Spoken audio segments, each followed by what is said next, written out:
எல்லாருக்கும் வணக்கங்க. இந்த வீடியோவில் நம்ம ரொம்பவே சிம்பிளான ஹோம் ரெமெடி ஃபார் கோல்ட் பார்க்கலாங்க. இது வந்து நியூ பார்ன் ஸ்டேஜில் இருக்க குழந்தைங்களுக்கு கூட யூஸ் பண்ணலாங்க. வாங்க எப்படி பண்ணுறதுன்னு பார்க்கலாம். இதுக்கு நம்மளுக்கு கொஞ்சம் கற்பூரவள்ளி இலை, வெற்றிலை அண்ட் துளசி தேவைப்படுங்க. இதை வச்சு நம்ம வந்து நியூ பார்ன் பேபிஸ்க்கு ஆவி பிடிக்கலாங்க. சப்போஸ் 1 இயருக்கு மேலே இருக்க பேபிஸ்க்கு டைரெக்டாகவே நம்ம இதோட சாறு எடுத்து கொடுக்கலாங்க. வாங்க இது ஆவி பிடிக்கிறது எப்படின்னு பார்க்கலாம். மைல்டாக கோல்டு இருக்க குழந்தைங்களுக்கு நம்ம வீட்லேயே இதை செய்யலாங்க. சப்போஸ் ஹெவியாக இருக்குது அப்படின்னா நம்ம கண்டிப்பாக ஹாஸ்பிட்டல் போய் டாக்டரை பார்த்து தாங்க ஆகணும். இது செய்கிறதுக்கு ஒரு பாத்திரத்தில் தண்ணி விட்டு நல்லா கொதிக்க விட்டுருங்க. தண்ணி கொதித்ததுக்கப்புறம் கற்பூரவள்ளி இலைகள், வெற்றிலை அண்ட் துளசியை உள்ளே போட்டுக்கோங்க. நியூ பார்ன் ஸ்டேஜ்லேருந்து 1 இயர் இருக்க குழந்தைகளுக்கு இது ஆவி பிடிக்கலாங்க. 1 இயருக்கு மேலே இருக்க குழந்தைகளுக்கு டைரெக்டாகவே இதிலேருந்து சாறு எடுத்து ஹனி மிக்ஸ் பண்ணி நம்ம கொடுக்கலாங்க. எல்லா இலைகளும் போட்டதுக்கப்புறங்க ஒரு ஸ்பூன் மஞ்சள் தூள் கூடவே கொஞ்சம் கல்லுப்பு போட்டு தட்டம் வச்சு மூடி நல்லா கொதிக்க விடுங்க.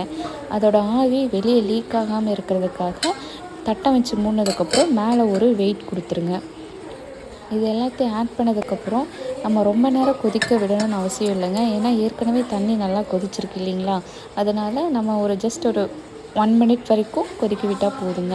1 மினிட் ஆனதுக்கப்புறம் இந்த வெயிட் எடுத்துகிட்டு அதை அப்படியே கொண்டு போய் குழந்தைங்க தூங்குகிற இடத்துல நம்ம பக்கத்தில் வச்சிடணுங்க. இப்போ குழந்தைங்க தொட்டிலில் தூங்குறாங்க அப்படின்னா நீங்கள் தொட்டில் பக்கத்தில் கொஞ்சம் தள்ளியே வச்சுருங்க. டைரெக்டாக தொட்டில்கிட்ட வைக்க வேண்டாங்க. அதோட ஆவி கொஞ்சம் குழந்தைங்களுக்கு போகிற மாதிரி வச்சுருங்க. டைரெக்டாக தொட்டிலுக்கு அடியில் குழந்தையோட தலை இருக்கிற இடத்துல நீங்கள் வச்சிங்கன்னா அப்படியே விட்டுறாதீங்க. தொட்டிலை இந்த மாதிரி ஆட்டி விடுங்க. ஏன்னா டைரெக்டாக அதோடய ஹீட் வந்து குழந்தைகளுக்கு பற்றுங்க. அதனால் நம்ம இந்த மாதிரி கொஞ்சம் நேரம் ஆட்டி விடலாங்க. சப்போஸ் பெட்டில் தூங்குறாங்க அப்படின்னா நீங்கள் அந்த ரூம்குள்ளே அந்த ஆவி ஸ்ப்ரெட் ஆகிற மாதிரி நீங்கள் வச்சிங்கன்னா போதுங்க. இது மாதிரி ஒரு நாளைக்கு ஒரு 2 டைம்ஸ் நீங்கள் செஞ்சிங்கன்னா போதுங்க. அவங்க தூங்குகிற டைம் நீங்கள் இந்த மாதிரி செஞ்சுருங்க. இது குழந்தைங்களுக்குன்னு இல்லைங்க, பெரியவங்களுக்கு கூட இது ஆவி பிடிக்கிறது ரொம்ப நல்லதுங்க. ஈஸியாக ப்ரீத் பண்ண முடியுங்க. மதர் ஃபீட் எடுக்கிற குழந்தைங்களுக்குங்க எந்த விதமான ஆன்டிபயோட்டிக்ஸும் மோஸ்ட்லி தேவைப்படாதுங்க. இந்த மாதிரி சின்ன சின்ன ஹோம் ரெமெடி செஞ்சாலே போதுங்க. நியூ பார்ன் ஸ்டேஜில் இருக்கிற குழந்தைங்களுக்கு நார்மலாகவே ப்ரீத் பண்ணும்போது ஒரு மாதிரி சளி இருக்க மாதிரியே தாங்க இருக்கும். நீங்கள் கன்ஃபியூஸ் ஆகிக்க வேண்டாம்.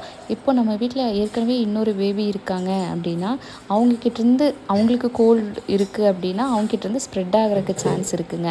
அந்த மாதிரி டைம்லலாம் நீங்கள் இந்த ரெமெடி யூஸ் பண்ணலாம். இல்லாட்டி நீங்கள் ஹெவியாக கோல்டு இருக்க மாதிரி உங்களுக்கு தோணுச்சு அப்படின்னா டாக்டரை கண்டிப்பாக கன்சல்ட் பண்ணிக்கோங்க. மைல்டான கோல்டு அப்பப்போ இரும்புறாங்க, அப்பப்போ மூச்சடைக்கிற மாதிரி இருக்குது அப்படின்னா இந்த வந்து நீங்கள் யூஸ் பண்ணிக்கலாங்க. நம்ம சேனல்லையே இன்னொரு வீடியோவில் 1 இயருக்கு மேலே இருக்க குழந்தைங்களுக்கு எப்படி சாறு எடுத்து ஹனி மிக்ஸ் பண்ணி கொடுக்குறதுன்னு போட்டிருக்கேங்க. உங்களுக்கு தேவைப்பட்டால் கண்டிப்பாக பாருங்கள். நான் என்னோடய பேபிக்கு 3 மந்த்ஸ் இருக்க டைமில் சளி பிடிச்சிதுங்க. ஏன்னா பெரிய பாப்பாவுக்கு சளி இருந்தங்காட்டி 2வது பேபிக்கும் ஸ்ப்ரெட் ஆயிடுச்சுங்க. அது வந்து நான் ஒரு 2-3 டேஸ் கண்டினியூஸாக இதை பண்ணேங்க. அவங்களுக்கு மைல்டாக தான் இருந்தது. அதுவும் இல்லாமல் மதர் ஃபீட் எடுத்துட்டாங்க. அதனால் அது சீக்கிரமாகவே சரியாயிடுச்சுங்க. இந்த வீடியோ நியூ மதருக்கு கண்டிப்பாக ஹெல்ப்ஃபுல்லாக இருக்கும்னு நான் நினைக்கிறேங்க. அப்படி உங்களுக்கு யாராவது புது மம்மி இருக்காங்க அப்படின்னா அவங்கக்கிட்ட கண்டிப்பாக இதை ஷேர் பண்ணுங்கள். இது ரொம்பவே ஈஸியான ஒரு ஹோம் ரெமெடிங்க. இதை கண்டிப்பாக ட்ரை பண்ணி பாருங்கள். ஆவி பிடிக்கும்போது நம்ம டோரெல்லாம் நல்லா க்ளோஸ் பண்ணிடுங்க. விண்டோவும் க்ளோஸ் பண்ணிடுங்க. அதுக்குன்னு ரொம்ப கப்புன்னு இருக்கிற மாதிரி க்ளோஸ் பண்ணிடாதீங்க. கொஞ்சம் காத்தோட்டமாகவும் இருக்கணுங்க. இந்த ஆவியும் குழந்தைங்களுக்கு நல்லா ஸ்ப்ரெட் ஆகிற மாதிரியும் இருக்கணுங்க. கண்டிப்பாக இதை ட்ரை பண்ணி பாருங்கள்.